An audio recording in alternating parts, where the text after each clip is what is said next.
وما أرسلناك إلا رحمة للعالمين صدق الله العظيم.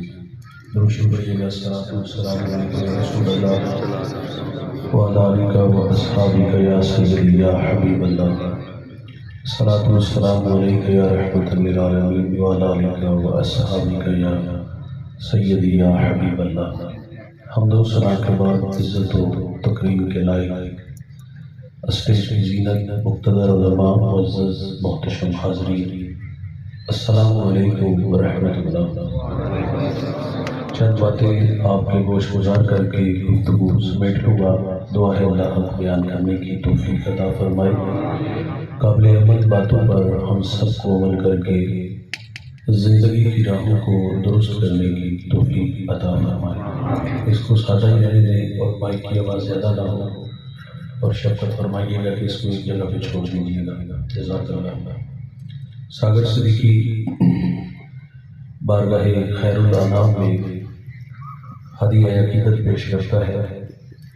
بزم کونین سجانے کے لیے آپ آئے، شمع توحید جلانے کے لیے آپ آئے. ایک پیغام جو ہر دل میں اجالا کر دے، ساری دنیا کو سنانے کے لیے آپ آئے. ایک مدت سے بھٹکتے ہوئے منزل کی طرف دور تک راہ دکھانے کے لیے آپ آئے. ناخدا بن کے ابلتے ہوئے طوفانوں میں کشتیاں پار لگانے کے لیے آپ آئے. آپ آئے تو ہر طرف اجالے انوار کرم کی برکھا برسی. ہم حضور کی آمد سے پہلے کے حالات پڑھتے ہیں. حضرت عیسیٰ علیہ السلام کے بعد 571 سال کا ایک طویل زمانہ بیت چکا تھا. حضرت انسان اپنے خالق و مالک کو بھول چکا تھا. اخلاقی قدریں زوال پذیر تھیں. وہ کیا سید سلیم گیلانی نے کہا تھا کہ زیست یخبستہ تھی تاریک نہا خانوں میں، ایک کرن پھوٹی اجالا ہوا ایوانوں میں، زہر آلود فضائیں تھی نمو سے آری. آپ آئے تو بہار آ گئی ویرانوں میں. کس نے اللہ سے ٹوٹا ہوا رشتہ جوڑا، ان سا محسن نہ فرشتوں میں نہ انسانوں میں. پوری دنیا میں اندھیرے تھے، آقا تشریف لائے اور مکہ کے گھٹا ٹوپ اندھیروں میں توحید کا چراغ جلایا. پھر اتنے اجالے انوار اترے کہ جو لوگ در در پہ دھکے کھا رہے تھے، آقا کی صدائے دل نواز نے انہیں کھینچ کے ایک خدا کے آگے جھکنا سکھا دیا. میرے نبی صلی اللہ علیہ وسلم کار نبوت کی ذمہ داریاں سر انجام دینے کے لیے میدان میں عمل میں ہے. قولوا لا الہ الا اللہ تفلحوا کی صدا جزیرہ عرب میں گونج اٹھی. تو جس شخص کو سب سے پہلے ایمان نصیب ہوا، ایمان لانے میں جس نے سبقت اختیار کی، وہ اس امت کا پہلا صوفی بھی ہے، صحابی بھی ہے، راست رو بھی ہے، راست گو بھی ہے. وہ معاملات دنیا کو سلجھانے کا ڈھاب اور سلیقہ بھی جانتا ہے. میرے نبی نے اس جوان کی تعریف کی. فرمایا میں نے جس کو بھی دین دیا اس نے تعامل سے ترتل سے کام لیا، لیکن فرمایا ابو بکر وہ جوان ہے، میں نے دین دیا اس نے جھولی میں ڈال دیا. حضور آتے ہیں تو ہر طرف اجالے انوار کرم کی برکھا برستی ہے. ہم نے اسلام سے پہلے لوگوں کے رویے پڑھے اور وہ رویے انتہائی تلخ اور شرمناک تھے. انسان کے ساتھ جڑے ہوئے اس کے بڑے محبوب رشتے ہم نے عرب معاشرے کو پڑھا. ان کے ساتھ ان کے رویے اتنے تلخ تھے. ماں باپ کے ساتھ کیا سلوک تھا؟ ماں منڈیوں میں بکی، ماں ترکے میں بٹی. ایک بہت بڑا فلسفی اپنے والد کو زد و کوب کر رہا تھا. پوچھا اس پورے کا جرم؟ اس سماج کا پڑھا لکھا بیٹا کہتا ہے کہ میں عالم بالا میں تھا تو اس نے مجھے عالم اسفل میں دھکیل دیا. اب یہ اسی لائق ہے کہ اس کو مارا جائے. ابو علا مرہ ایک بہت بڑا دانشور مرنے لگا تو کسی نے کہا کہ جب تو مر جائے تو ہم تیری قبر کے کتبے پر کیا لکھیں؟ اس نے کہا کہ میری قبر کے کتبے پر لکھنا کہ یہ وہ ہے کہ جس کو اس کے والدین نے جنم دیا، لیکن یہ غلطی اس نے نہیں کی، شادی نہ کی تھی، اور وہ اپنے ماں باپ کو اپنا مجرم قرار ٹھہراتے تھے. یہ باپ کے ساتھ سلوک میں نے عرض کیا. ماں ترکے میں بٹی، ماں منڈیوں میں بکی. 3 سگے بیٹوں نے اپنی ماں کو منڈی میں 900 درہم کا فروخت کیا اور پھر آپس میں وہ پیسے تقسیم کر لیے۔ یہ اسلام سے پہلے اولاد کے رویے تھے، اور اسلام ماں باپ کو جن قدروں سے عزتوں سے نوازتا ہے، اپنی عبادت کے ماں باپ ہم سے تقاضا کیا کہ بالوالدین احسانا، کہ والدین کے ساتھ حسن سلوک سے پیش آؤ۔ میرے نبی فرماتے ہیں اللہ کی رضا والدین کی رضا میں ہے، اور اللہ کی ناراضگی والدین کی ناراضگی میں ہے۔ میرے قریب آقا صلی اللہ علیہ وسلم نے آ کر کے والدین کی قدریں بحال کی، لیکن رکیے گا دوست، وہ ساغر صدیقی نے کہا تھا کہ کون کہتا ہے کہ ظلمات نے دم توڑ دیا ہے؟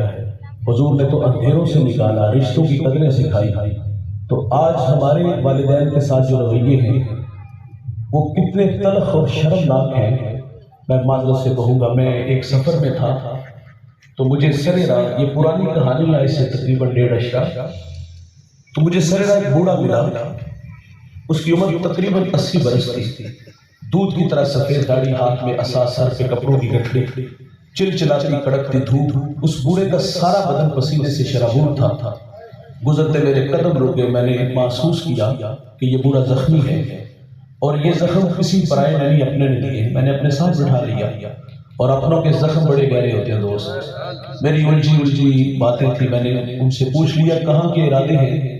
انہوں نے مجھے منظر سے آگاہ کیا۔ میں نے کہا قریب لاری اڈا تھا، آپ گاڑی پہ بیٹھ جاتے۔ آواز تھوڑی سی کمزور ہوئی، مجھے کہتے میرے پاس کرایہ نہیں۔ میں نے کہا بابا جی بیٹے کو ساتھ لے لیتے۔ بس بیٹے کا کہنا تھا کہ بوڑھے کا لہجہ ٹوٹ گیا، چھم چھم آنکھیں برسنے لگی، ہونٹ کپ کپانے لگے۔ مجھے رو کے کہتے ہیں مولوی صاحب آج بیٹے نے گھر سے نکال دیا، والد نے میرے بھائی رب کی رحمتوں کو نکال دیا۔ یہ ناراض گے تو عرش کا رحمان ہم سے ناراض ہو جائے گا، اور اگر یہ راضی ہے تو سونا رب راضی ہے۔ اور یاد رکھیے گا اور نشان لگائیے گا اس بیٹے پہ جو فرما بردار ہے، اور اس بیٹے پہ بھی نشان لگانا کبھی بھی نہ بھولیے گا۔ جو نافرمان ہے دنیا میں رزلٹ ملے گا، فرما بردار بیٹا جیے گا شان سے، مرے گا ایمان سے، اور جو نالائق ہوگا، نافرمان ہوگا، خدمت سے جی چرانے والا ہوگا، دنیا میں بھی ذلیل ہوگا، اور جب دار محشر جو قیامت کا منصف ہے اس کے سامنے جائے گا تو سر پر عزت کی دستار نہیں ہوگی بھائی، بلکہ ذلت و رسوائی کا سامنا کرنا پڑے گا۔ جوانوں سیدھی سی بات ہے، اگر عزت سے جینا ہے تو ان بوڑھوں کی عزت کرو، اور اگر یہ ہم سے روٹ کے چلے گئے تو عرش کا رحمان ہمیں کبھی بھی معاف نہیں کرے گا۔ ان کی رضا میں ہی اللہ کی رضا ہے، اور ان کی قدر دوستو زندگی میں کرو۔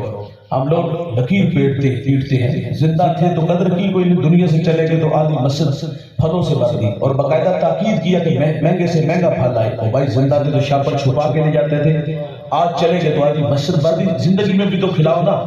قبرستان کے جوتے اتار کے آئی تو الٹے قدم، کیا زندگی میں ادب کیا؟ گالیاں دی، برادری میں پڑے، پنچایت میں ہم نے رسوا کیا۔ ان کی قدر زندگی میں کرو، ایک بار آتے ہیں یہ دوبارہ پلٹ کے نہیں آئیں گے، اور اگر ناراض چلیں گے تو اللہ ہمیں کبھی بھی معاف۔ ماں باپ جو ہوتے ہیں نا دوست، یہ بورڈ کے درخت کی طرح ہوتے ہیں۔ میں دیہات کا رہنے والا ہوں، ہمارے دیہاتوں میں جب لائٹ چلی جائے تو ہم چارپائیاں اس درخت کے نیچے لے آتے ہیں، کیونکہ اس کا سایہ گنا ہوتا ہے، نیچے بیٹھنے والے آسودگی محسوس کرتے ہیں۔ احساس نہیں ہوتا کہ اس درخت نے اپنے اوپر کتنی دھوپ برداشت کی ہے، کتنی دھوپ برداشت کر کے ہمیں ٹھنڈا سایہ دیا۔ قدر نعمت زوال نعمت کے بعد ہوتی ہے۔ اس درخت کی قدر اس وقت ہوتی ہے جب وہ درخت کاٹ لیا جائے، ہٹا دیا جائے۔ مجھے بتائیے گا دوست، جہاں کبھی شجر تھا، لائٹ چلی جائے، چارپائی اٹھا کے اس کے نیچے آؤ، آسودگی ملے گی؟ دیوار کا سایہ ڈھونڈو گے، آسودگی نہیں ملے گی۔ اور بھائی ماں باپ بورڈ کے درخت کی طرح ہوتے ہیں، یہ سارے زمانے کے دکھ، آزمائشیں، تکلیفیں اپنے اوپر لے لیتے ہیں، لیکن اپنی اولاد کو تتی ہوا نہیں لگنے دیتے۔ میں رات کا مسافر ہوں، اکثر لیٹ کر جاتا ہوں۔ میں جب بھی کسی بڑے شہر سے رات 2-3 بجے گزرتا ہوں تو میں دیکھتا ہوں بوڑھے جوان کام سے فارغ ہو کے گھر جا رہے ہوتے ہیں۔ جوانوں کو دیکھ کے کبھی تعجب نہیں ہوا، بات سمجھ میں آتی، خوابوں کی دنیا میں رہتے ہیں، اور خوابوں کی تکمیل کی دور ہے۔ یہ 8 سے 18 گھنٹے فیکٹری میں کام کیوں کرتے ہیں؟ بہت بڑی خواہش نہ بھی پیدا ہوتی، ایک ننھی سی خواہش ہوتی ہے، میرا گھر ہمسائے کے گھر سے بڑا گھر، اور ہمسائے کے گھر میں کھڑی گاڑی سے بڑی گاڑی تو چاہتے ہیں نا یار۔ پردیس کے دھکے بھی اس کے لیے کھائے. جوانوں کو دیکھ کے کبھی تعجب نہیں ہوا. تعجب تو بوڑھوں کو دیکھ کے ہوتا ہے. یہ وقت آرام کا تھا, یہ وقت خدمت کا تھا, خدمت کروانے کا تھا. کیا مصیبت پڑی ہے فیکٹری میں 18 گھنٹے کام کرنے کی. یہ گھر سے چلتا ہے تو 10 جگہ سانس لیتا ہے. فیکٹری پہنچتا تو مالک گالیاں بھی دینے جا رہا ہے, کام تو ہوتا نہیں. یہ فیکٹری میں 18 گھنٹے کام کیوں کرتا ہے؟ یہ احساس کبھی کبھی روکتا ہے مولوی صاحب پیٹ بھی تو لگا ہے نا, اس کی بھی تو آگ بجھانی ہے. شاید کہ یہ بوڑھا پیٹ کے لیے اتنی محنت کر رہا ہے, لیکن جب میں عمر دیکھتا ہوں منہ میں دانت نہیں, انواع و اقسام کے کھانے پھل نہیں کھا سکتا, یہ اپنی ذات پہ کیا خرچ کرتا ہوگا. صبح چاہے گا سرات دلیا, یا جو اپنی ذات پہ 50 روپے خرچ کر رہا ہے وہ فیکٹری میں 18 گھنٹے کام کیوں کرتا ہے. میں والدین کی عظمت کو سلام پیش کرتا ہوں. ان کے پیش نظر یہ ہوتا ہے کہ پہلے بچے چھوٹے تھے, اسکول پڑھتے تھے, کالج, اب کالج میں یونیورسٹیوں میں پڑھے, خرچے بڑھ گئے نا. ان اخراجات کو پورا کرنے کے لیے ہمارا بوڑھا باپ فیکٹری میں 18 گھنٹے اور پردیس کے دھکے کھا رہا ہے, اور ہماری بوڑھی ماں گھر میں سلائی مشین چلا رہی ہے. یار نظر والی اینک لگ گئی, شہر میں آگے پڑھنے والوں بھول گئے ہو کس کی ماں نے کتنا زیور بیچا ہے. ہمیں بڑا دیکھنے کے لیے خود ہارتے. اچھا ان کے پیش نظر یہ بھی ہوتا ہے ہم پڑھے لکھے نہیں, کل کو ہمارے بچے ہماری جگہ پہ نہ کھڑا ہو.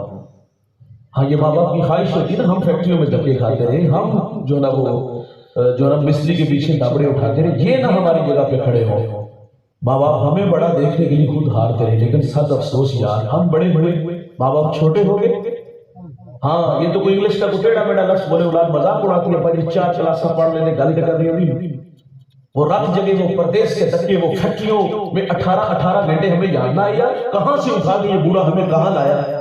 اور آج ان کا مذاق اڑاتے ہیں. اور کچھ نالائق بیٹے ایسے بھی ہوتے ہیں جو ماں باپ کا تعارف کراتے ہوئے شرماتے ہیں.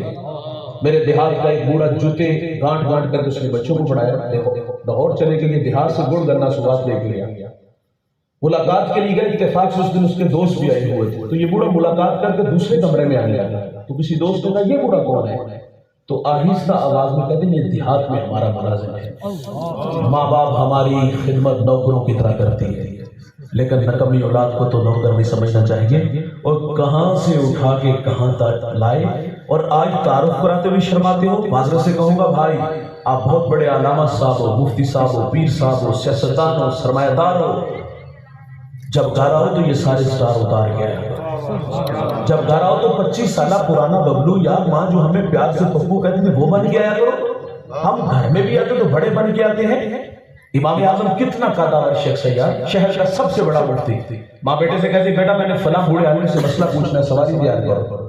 ماں سے یہ تو نہیں کہتے اماں آپ سوال کرو, جواب ملے گا, دلائل کے انبار لگاؤں گا, تشفی تو ٹھیک. یہ بھی نہیں کہتے اماں وہ عمر میں بڑے ہیں, علمی قد تیرے بیٹے کا بڑا ہے, وہ خود مجھ سے اصلاح کرتے ہیں. یہ بھی نہیں کہتے اماں ان کے پاس جانے سے تیرے بیٹے کی توقیر کم ہوگی. بھولے والے بن جاتے یار, سوال اختیار کرتے, ماں کو بٹھاتے, نگین پکڑتے اور اس عالم کے دروازے پر چلے جاتے. وہ دیکھ کے شرمندہ ہوتے کہ امام تشریف لے آئے. آپ فرماتے مولانا میری ماں نے آپ سے مسئلہ پوچھنا ہے, ذرا مہربانی فرمائے. سوال کا جواب نہ آتا تو امام اعظم آہستہ آواز میں سوال کا جواب بتاتے. فرماتے تھوڑی سی اونچی آواز میں میری ماں کو یہ مسئلہ بیان کر دو. بڑا بن کے نہ ہو بھائی, بڑا نہیں, چھوٹا بن کے آؤ. ان کی قدر ان کی زندگی میں کرو. جنہوں نے زندگی میں قدر کی ان کی قدریں بحال. میرے نبی یمن کی طرف منہ کرتے ہیں, قمیص کے بٹن کھولتے ہیں, لمبے لمبے سانس لیتے ہیں, اور کیا فرماتے مجھے یمن کی طرف سے یار کی خوشبو آتی ہے. آپ جانتے وہاں کون تھے؟ وہاں حضرت اویس کرنی رضی اللہ عنہ. یار ساری زندگی حضور سے ملاقات نہیں کر سکے, شرف صحابیوں سے ممتاز نہیں ہو سکے, لیکن انہوں نے خیر التابعین کا لقب پایا. یہ اعزاز ملا کیسے؟ ماں تھی, آنکھوں سے نابینا تھی, پیچھے کوئی خدمت والا نہیں تھا. خدمت روک لیتی ہے. میرے نبی صحابہ سے فرماتے تمہیں جب جب یہ اویس ملے نا تو اس سے کہنا کہ میری امت کی مغفرت کی دعا کرنا. جو بیٹے فرما بردار ہوتے ہیں وہ مستجاب الدعوات بنتے ہیں. یہ راضی ہیں تو اللہ راضی ہے. تصوف کا ایک بہت بڑا نام بایزید آپ لوگوں نے سنا ہے. ایک دن والدہ سے کہا ماں اگر آپ ناراض نہ ہو تو ایک گزارش ہے, آپ اپنے حق نہیں معاف کر دیتی, میری آرزو ہے کہ میں اللہ کو راضی کر لوں. ماں نے کہا بیٹا شوق سے دو. حسینوں کے خواب نہیں دیکھے کہ ماں کو ناراض کیا, ماں سے رخصت اس بات کی کہ میں نے اللہ کو راضی کرنا ہے. کہا بیٹا شوق سے داؤ. ہمارے جنگلوں میں, بیابانوں میں, ویرانوں میں, غاروں کی تنہائیوں میں اس کا نام لیا. ہستی ہی میں ڈالی بھائی, بستان کے جنگلوں میں 12 سال تڑپنے والا, فرماتے ایک دن میں سفر میں تھا تو سریرا گھر آیا، جی چاہا کہ ماں کی قدم بوسی کرتا چلو، سردیوں کی ٹھٹھرتی راتیں ہیں دستک دینے لگے، آواز آئی با یزید ماں کو سکھ نہیں نہ دیا تو دکھ بھی نہ دو یار، یہ وقت آرام کا ہے۔ ہمسائے نے آواز دی، فرشتے نے آواز دی، نہیں یہ آواز تو ضمیر کی تھی۔ اس احساس نے روک لیا کہ ماں جب بیدار ہوگی قدم چوم کے منزل کی طرف بڑھوں گا۔ تہجد کا وقت ہوا، نالی سے پانی باہر آیا، جان گئی کہ اماں جی نماز تہجد کے لیے بیدار ہو گئی ہیں۔ دستک دی، ماں باہر آئی، فرماتے میرے والدہ نے میری حالت کو دیکھا، تن پہ پیرہن پھٹا، داڑھی میں راکھ اٹی، ایڑیاں بھی پھٹی۔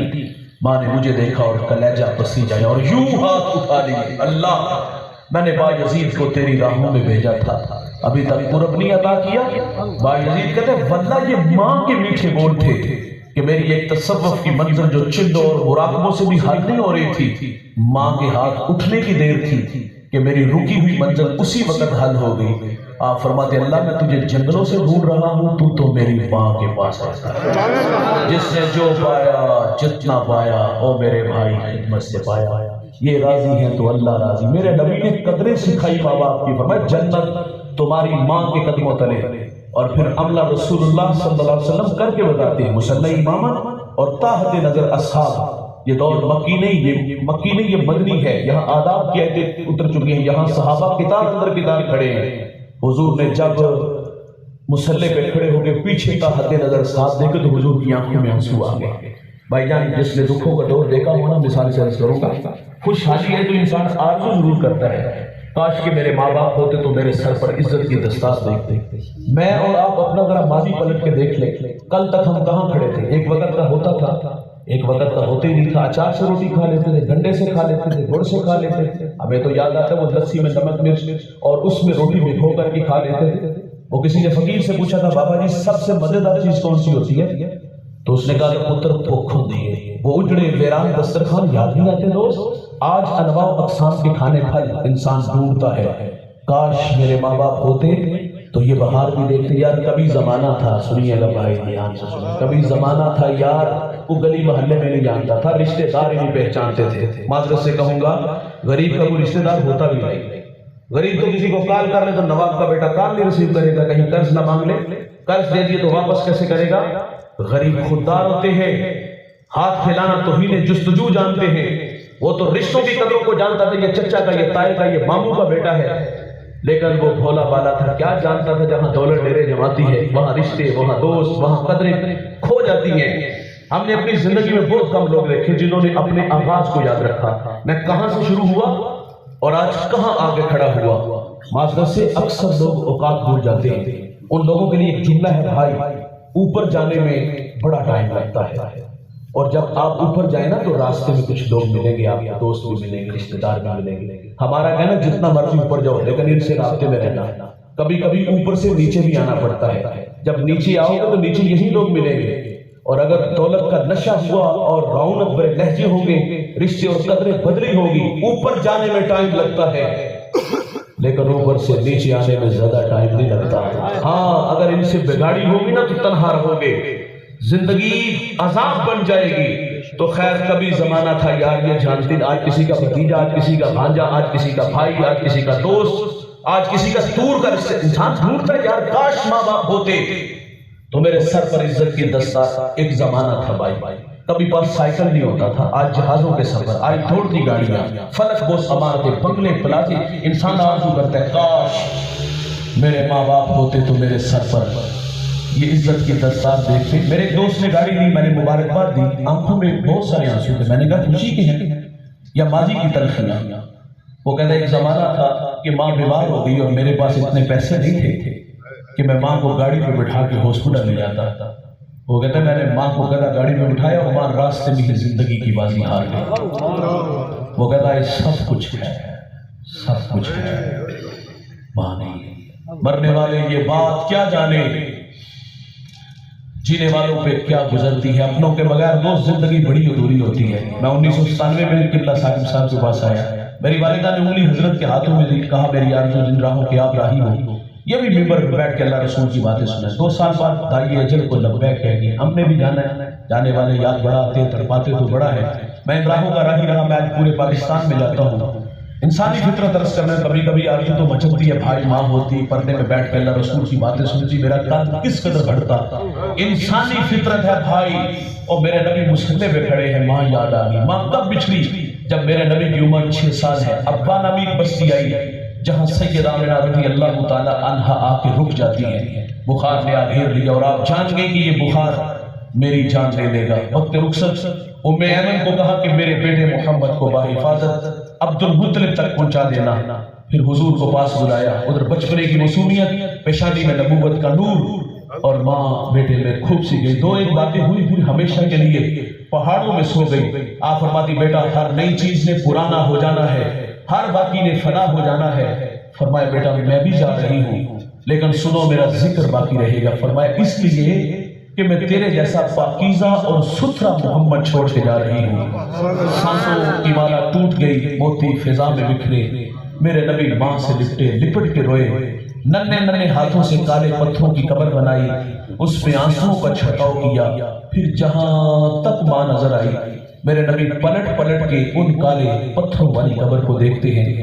میں سیدہ آمنہ کے مزار پہ 2 دفعہ حاضر ہوا ہوں۔ یہ مدینہ سے تقریباً 300-350 کلومیٹر کے فاصلے پر ہے۔ جب میں پہلی دفعہ حاضر ہوا سحری کا وقت تھا، پہاڑ کے نیچے تھا، ماحول خاموش تھا، ہوا کا کہیں سے کوئی ایک جھونکا بھی نہ آیا۔ لیکن جب میں سیدہ آمنہ کے قدموں میں جا کھڑا ہوا تو ایسا لگا کہ اللہ نے جنت کے 8 دروازے ہی کھول دیے۔ آج بھی جنت سے ٹھنڈی ہوائیں سیدہ آمنہ کو سلام کرنے آتی ہیں۔ میرے ساتھ کچھ علماء تھے، میں نے کہا یار آج ہم بھی جس طرح حضور ماں سے بچھڑے تھے، پلٹ پلٹ کے دیکھا تھا، اسی ادا کو اپناتے رخ سے چاہے۔ میں نے کہا چلو آؤ پلٹتے ہیں، چلو آؤ بچھڑتے ہیں۔ ہم بچھڑے، ہم نے پلٹ پلٹ کے دیکھا حضور کا بچپنا، اور وہ بچپنے کی تڑپتی کہانی یاد آئی۔ مقام بدر تک ہماری ہچکیاں اور سسکیاں تھمنے کا نام نہیں لے رہی تھی۔ ام ایمن کہتی وہ حضور کو لے کے پہاڑ سے نیچے آئی، پلٹ کے دیکھا تو حضور ساتھ نہیں تھے۔ آپ فرماتی میں دوبارہ پھر پہاڑ پہ چڑھی تو میری آنکھیں کیا دیکھتی ہیں، حضور ماں کے سرانے کھڑے ہیں، اور وہاں کھڑے ہو کر کہہ رہے تھے امی جی آپ تو جانتے ہو نا میرا اس دنیا میں آپ کے سوا کوئی نہیں۔ ام ایمن کی جان نکل گئی، سینے سے لگا لیا۔ میرے نبی فرمایا کرتے تھے ام ایمن میری ماں کے بعد میری ماں لگتی ہے۔ آج ماں کی یاد آئی، مصلی امامت پہ کھڑے ہیں اور آنکھوں میں آنسو ہے، اور فرمایا صحابہ کاش کہ میری ماں زندہ ہوتی، میں تمہیں نماز عشاء پڑھا رہا ہوتا، اس میں سورۃ فاتحہ کی قرات بھی کر چکا ہوتا۔ حضور فرماتے میری والدہ کو مجھ سے کوئی کام یاد آ جاتا، وہ مسجد نبوی کے دروازے پر آ کر کہتی بیٹا محمد میری بات سنو۔ حضور فرماتے نماز توڑ کے پہلے ماں کی بات کو سنتا۔ بڑی دولت ہے بھائی، اس دولت کی قدر کرو، ایک بار آتے ہیں دوبارہ نہیں آئیں گے۔ ناراضگی نا زندگی سے آپ راستہ مانگو گے، یہ زندگی آپ کو راستہ نہیں دے گی۔ میں جب بھی والدین پہ کبھی بات آئے تو یہ ضرور کہتا ہوں، مانا کہ آپ بڑے ہو گئے ہو، آپ کے کندھوں پہ بہت ساری ذمہ داریاں ہیں، ظاہر ہے صبح سے شام محنت مزدوری، تھکے ہارے آتے ہو، نیند چاہیے، کھانا لینا ہے، بچوں کو ٹائم دینا ہے۔ میرا صرف اتنا کہنا ہے مشورے کے طور پہ، یار کیا 24 گھنٹوں میں سے 1 گھنٹہ ہم اپنے ماں باپ کے لیے مختص نہیں کر سکتے؟ گپ شپ لگایا کرو، پاؤں دبایا کرو، اور یار انہیں باہر گھمانے پھرانے لے جایا، کسی اچھی ہوٹل سے کھانا کھلانے لے جایا کرو، پھول لایا کرو، کپڑے لایا کرو۔ یار کبھی کبھی ابا سے مشورہ بھی کیا کرو، اور کبھی کبھی والد سے پوچھا کرو ابا جی پرانا یار پرانے دوستوں کی کہانیاں سنا کرو۔ جب سنائے گے نا بچڑوں کی کہانیاں، کبھی لبوں پہ تبسم اور کبھی رخسار پہ آنسوں کا تھم جانا۔ سعادت مند بیٹا پرانے دوست سے ملانے جائیں تو یہ مریں گے؟ ماں باپ پتہ کب مرتے جب اولاد ٹائم نہیں دیتی۔ ہم سمجھتے کہ ہم بڑھاپے میں انہیں کو خرچ دے دیتے، یہی ہمارا حق ہے، سنبھال کے رکھو پیسہ۔ کیا انہوں نے زندگی میں کبھی پیسہ نہیں دیکھا؟ پیسے کے بھوکے نہیں ہوتے یار۔ ماں باپ کی بڑھاپے میں آرزو ہوتی کہ ہمارے بچے ہمارے ساتھ کچھ وقت گزارے۔ پیسے کی ضرورت نہیں، مفاد کے رشتے اور بڑے ہیں آپ کے ساتھ، اور انہیں آپ کے پیسوں کی ضرورت ہے، ماں باپ کو ضرورت نہیں بھائی۔ ہمارا کہنا صرف ہے کہ یار کچھ وقت اپنے ماں باپ کے لیے رکھا کرو، ان کی خدمت عاشقوں کی طرح کیا کرو، ان کے ساتھ وقت گزارا کرو۔ تو میرے کریم نے آ کر کے اس معاشرے کو ماں باپ کی قدریں سکھائی۔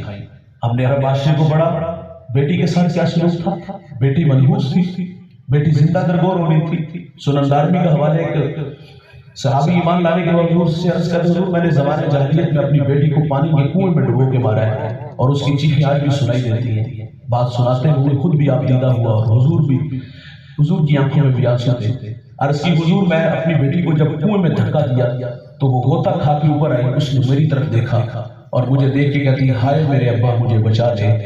میرے نبی اتنا روئے کہ ساری داڑھی آنسوں سے تر ہو گئی. حضور فرماتے مجھے دوبارہ بتاؤ جب تم نے اپنی بیٹی کو کنویں میں دھکا دیا وہ ننھی کلی غوطہ کھا کے اوپر آئی تیری طرف دیکھا اور اس نے تجھے دیکھ کے کیا کہا؟ اس نے کہا حضور اس نے کہا ابا مجھے بچا لے. یہ بیٹی پانی کے کنویں میں ڈوب کے مر رہی تھی. یہ بیٹی زندہ درگور ہو رہی تھی. اس بیٹی کو منحوس کہا گیا. میرے نبی نے آ کے بیٹی کا وقار بلند کیا. فرمایا میری بیٹی فاطمہ میرے جگر کا ٹکڑا ہے. بیٹی ملنے آتی ہے تو میرے نبی اٹھ کے استقبال کرتے ہیں اور جس جگہ خود بیٹھتے ہیں وہاں ساتھ بیٹی کو بٹھاتے ہیں. حضور سفر کے لیے تشریف لے جاتے سب سے آخر میں ملتے ہیں. واپس آتے تو پہلے بیٹی کو ملتے ہیں. امت کو تعلیم دی گھر میں کھانے کو کچھ لاؤ پہلے بیٹی کو پھر بیٹے کو دو. اتنا پیار بیٹیوں کو دیا. مجھے پھر صادق کا کہنا یاد آتا ہے کہ کون کہتا ہے کہ ظلمات میں دم توڑ دیا. حضور نے بیٹیوں کو عزت دی. انتہائی معذرت سے کہوں گا آج جس معاشرے میں میں اور آپ سانس لے رہے ہیں بیٹیوں کے ساتھ کیا سلوک ہے؟ سسرال کے معاشرے کو پڑھ کے دیکھ لیجیے. جس خاتون کے ہاں بیٹے زیادہ ہو اور دوسری طرف جس کے ہاں بیٹیاں زیادہ ہو عزت کس کی زیادہ ہوتی ہے؟ اور بہت ساری عورتوں کو کیا طلاق اس وجہ سے نہیں اس کے ہاں بیٹیاں کیوں زیادہ ہوتی؟ مجھے فیصل آباد سے ایک بڑھیا نے کہا کہ مول صاحب دعا کرو اللہ میری بیٹی کو بیٹا دے. میں نے کہا ماں پہلے اولاد میں کہتی 4 بیٹیاں ہیں. میں نے کہا بیٹیاں رحمت. بیٹیاں تو باپ کے جنازے کی رونق ہوتی ہیں. اس بڑھیا نے مجھے کہا کہ انہوں نے دھمکی دی ہوئی ہے اگر بیٹا نہ ہوا تو اس کو اپنے گھر میں ہی رکھنا. میری شادی ہوئی میں نے اللہ سے دعا کی تھی اللہ مجھے پہلی بیٹی عطا کرا. میرے لیے وہ بہت بڑا دن تھا جب مجھے اللہ نے بیٹی دی. ہم ہاسپٹل میں تھے تو ساتھ والے رونے کی آواز ہے کمرے سے. میں نے ماں سے کہا دیکھیں اللہ خیر فرمائے ماں چل بسی یا بچے کو کچھ ہوا تو مجھے واپس آ کے بتاتی تھی 4تھی بیٹی ہوئی ہے اس کا رونا پڑا ہے. اور ہم تو ایک انگلی نہیں بنا سکتے تقدیر سے کیوں لچتے ہو. وہ اللہ بیٹیاں دے وہ بیٹے دے تو اس کی مرضی ہے. میں ٹوبہ ٹیک سے ایک جگہ حاضر ہوا. میرا میزبان اس نے مجھے دعا کے لیے کہا بے اولاد تھا. میں نے دعا کر دی جو تڑپا دینے والی بات سنا گیا. وہ کہتا ہم 6 بہن بھائی ہیں 5 بھائی ایک بہن سب شادی شدہ. شادی کی عمریں بھی بتائی کسی کی شادی کو 18 سال 15 سال 12 سال تو تڑپ کے کہتا ہے ہم سب بے اولاد ہیں. اللہ کی مرضی ہے وہ بیٹیاں دے بیٹے دے نہ دے. ہم کون ہوتے ہیں یار اس میں بحث کرنے والے اس کو طلاق دینے والے. ہم اس صفاف باپ کو بھی نہیں بھولے جس نے اپنی ننھی بیٹی کو جس کی عمر بھائی ابھی 4 دن کی بھی نہیں تھی تو اس نے اپنی بیٹی کو گولیوں سے اڑا دیا. کیا جرم تھا اس کا کہ وہ بیٹی تھی. تو میرے قریب نے آ کر کے بیٹی کو عزت عطا فرمائی. پڑھیے گا معاشرے کو. اس معاشرے میں بہن کے ساتھ کیا سلوک تھا. متحمل نہیں تھا وہ معاشرہ کہ کوئی ہمارا بہنوئی بنے. تو حضور نے بہن کو کتنی عزت دی سنیے گا. بہن حضور سے ملنے آتی ہے. قبیلے کے کچھ لوگ گرفتار تھے چھڑانے آئے. قبیلے کے سردار ساتھ ہیں. صحابہ نے روک لیا تو کہا میرا راستہ چھوڑو میں تمہارے نبی محمد کی بہن لگتی ہوں. آنکھوں پر حیا کی چلمیں آئی. آپ اندر داخل ہوئے. حضور نے اٹھ کے بہن کا استقبال کیا. فرمایا کیسے آنا ہوا. عرض کی کہ ہمارے قبیلے کے کچھ لوگ گرفتار ہیں وہ چھڑانے آئے. حضور فرماتے اس کام کے لیے آئی ہے. عرض کی جی بھائی آئی. تو حضور فرماتے آپ پیغام بھیجتی تو میں محمد سارے چھوڑ دیتا اور پھر اپنی بہن کو بہت سارے تحائف دیے دروازے تک چھوڑنے آئے. صحابہ کو جمع کیا. فرمایا صحابہ میں جب بھی کوئی کام کرتا ہوں نا مشورہ کرتا ہوں لیکن آج مشورہ نہیں کیا. صحابہ نے کہا ہماری مجال بھی کیا ہے بندہ نواز. لیکن ارشاد تو فرمایا آج میرے دروازے پر میری بہن آ گئی تھی. بہنیں بھائیوں کے پاس آئے تو بھائی خالی ہاتھ نہیں بولتے. میرے نبی نے آ کر کے بہنوں کو عزت دی. معذرت سے بھائی آج ہمارے رویے کیا ہے. ہاں جب تک ماں باپ زندہ تھے یہ تو 15 دن بعد اداس ہو جاتے. ہاں داماد کا ترلا کر لینا پتر تو چھڑ جا واپس ہم چھوڑائیں گے. ماں باپ دنیا سے چلے گئے 6 ماہ ہمارے گھروں میں نہیں آتی. ہمیں ان کی یاد نہیں آتی. سال بعد چھٹیاں گزارتے آج ہمارے رویے دیکھ کے واپس چلی جاتی ہیں. مجھے ایک صاحب نے کہا کہ مول صاحب بہن تحفہ دینے نہ چاہیے. میں نے کہا کیوں نہیں بھائی تحفہ دینے سے محبت بڑھتی ہے. کتاب کپڑوں کا جوڑا نہیں اس کے حصے کی زمین کھا گیا. پہلی بات تو بہنیں مار دیتی ہے. دوسرا بہنوں کو ڈر ہوتا ہے اگر اپنا حق مانگا تو بچوں کو نفرت کا درس دے گا. پھوپھی نو منہ نہیں لانا. مار کے دنوں میرے جنازے دن آنا تکے دے کے کر دے. کیا اس نے غلط کیا؟ خود تو 1 انچ پہ بھائی نے بھائی کو ذبح کر دیا. میرے کریم نے تو بہنوں کو عزت دی. اور ہمارا بہنوں کے ساتھ کیا سلوک ہے. میں نے عرض کیا میں دیہات کا رہنے والا ہوں. ہمارے دیہاتوں میں جب یہ ابھی گرمیاں دامن سمیٹنے کو ہے سردیوں کا موسم شروع ہونے والا ہے تو اچھی کچھ روایات ہمارے بوڑھوں نے رکھی ہیں اور میں سمجھتا ہوں اس کو باقی رکھنا چاہیے. ہمارے ماں باپ جب سردی آتی ہے تو ہمارے دیہاتوں میں وہ پنیاں بنا کے دال بنا کے اپنی بیٹیوں کے لیے لے کے جاتے ہیں. ماں باپ چلے گئے, کیا یہ وہ رسم جو ماں باپ کی طرف سے تھی کیا بھائی نے اس رسم کو باقی رکھا؟ وہ بھائی تو باپ کی جگہ پہ ہوتا ہے, لیکن یہ تو کہتا فتنہ تھا, جان چھوٹی مگروں نہ تھی. بہنیں ولی بنا دیتی ہیں, بہنیں ماں کا روپ ہوتی ہیں, بہنوں کے ہاتھ بھائیوں کے لیے ہر وقت اٹھے رہتے ہیں. صوفیاء نے لکھا ہے جو اپنی بہنوں کی خدمت کرتے ہیں اللہ ان کے رزق میں کبھی بے برکتی نہیں آنے دیتا. تو اپنی بہنوں کو عزت دیا, یار ان کے پاس جایا کرو, ان کے پاس منایا کرو, ان کی چوٹیاں بڑا کرو یار. لیکن ہمارا رویہ بہنوں کے ساتھ معذرت سے میرا کہنا ہے کہ بچوں کے دل میں خالہ کی محبت ہے, پھوپھو بھی کیوں نہیں ہوتی یار, کیوں نہیں سکھاتے؟ میرے بچوں کی عادت ہے, آج بھی عادت ہے, میری بہنیں آتی تو پھول لے کے استقبال کرتے. ہم نے سکھایا ہے یہ چیزیں. تو اپنی بہنوں کو عزت دیا کرو یار.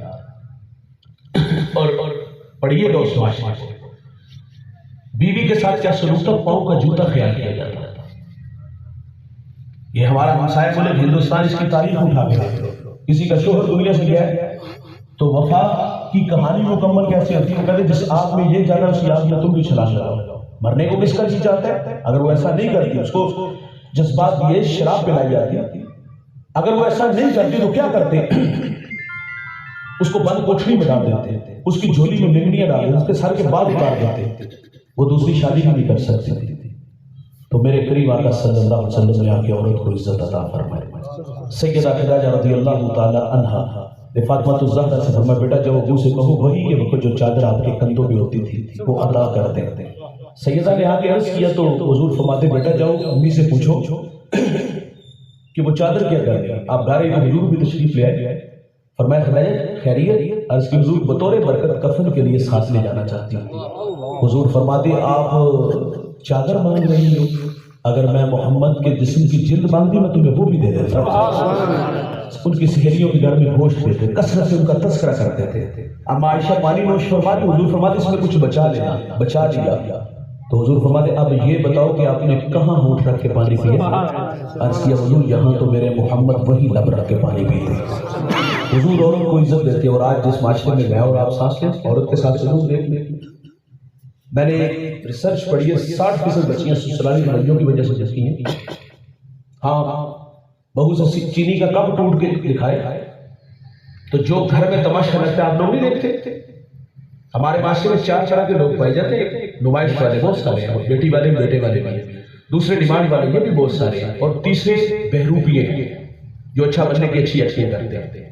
یہ سب سے خطرناک لوگ ہیں. چوتھے ہیں جو کہتے ہیں جس نے بیٹی دے دی پیچھے کہہ رہے گا, یہ انگلیوں کے پوروں پہ گنے جاتے ہیں. لیکن یہ جو تیسرے لوگ ہیں نا جن کے پیش نظر یہ ہوتا ہے کچھ نہ کچھ تو دیں گے, تو ماں باپ تو اعتماد کر گئے نا, ظاہر ہے وہ 2 وقت کا کھانا مشکل سے پورا کر رہے ہیں, کہاں سے جہیز رکھ دیں انہیں, تو یہ اعتماد کر بیٹھے. تو یہ بہروپیے سب سے خطرناک جو اچھا بننے کی چیز ایکٹنگ کرتے. 1 ہفتہ نہیں گزرا چینی کا کپ ٹوٹا, یار کیا اس کی اوقات ہے؟ تماشا کے لگ گھر سے لائی ہوتی تو تجھے قدر ہوتی. ہم کہتے ہیں کہ ماں نے دیتے نہیں استعمال کر, کسی بات میں جھگڑا ہونا, ہم کہتے ہیں بھلاؤ جائے پچھلے وہ ڈنڈے سے لے کے آئیں گے. بوڑھی ماں چادر اور بوڑھا باپ پگڑی رکھ دیتا ہے. معاف کر دو جی, رونق بھرے لہجے ہم نے دیکھے, یہ آخری بار ہے, آئندہ ہوا تو اس کو اپنے گھر میں رکھنا. میرے نبی فرماتے تمہارے 3 باپ ہیں, جس نے جنم دیا, جس نے تعلیم دی, اور تیسرا جس نے تمہیں اپنی بیٹی دی. سسر باپ ہوتا ہے دوست. اور پھر وہ بیٹی کے آگے بھی ہاتھ جوڑ, پتر سرخ جوڑا پہن کے آئی تھی, سفید پہن کے قبروں میں چلے جانا. حسرت بری نگاہوں سے دیکھ کے کہہ دیا, ابا کبھی تو جگر کا ٹکڑا تھا, گھر کی رونق تھی, 2 وقت کا کھانا نہیں دو گے, رہنے کو 1 چارپائی نہیں دو گے. بیٹی کو سمجھا کے جاتے, بیٹا اگر تو طلاق لے کے آگے تیری 2 بہنیں گھر میں بیٹھی ہیں, کون رشتہ دیکھنے آئے گا؟ مارے بھی کھاتی ہے, دکھ بھی سہتی ہے, کچھ زخم زیادہ ملے تو پھر بہانہ بھی بنا لیتی ہے, سیڑھیوں سے گری ہو اور دکھ سہ کی قبروں میں چلی جاتی ہے. یہ سسرالی رویہ ہے.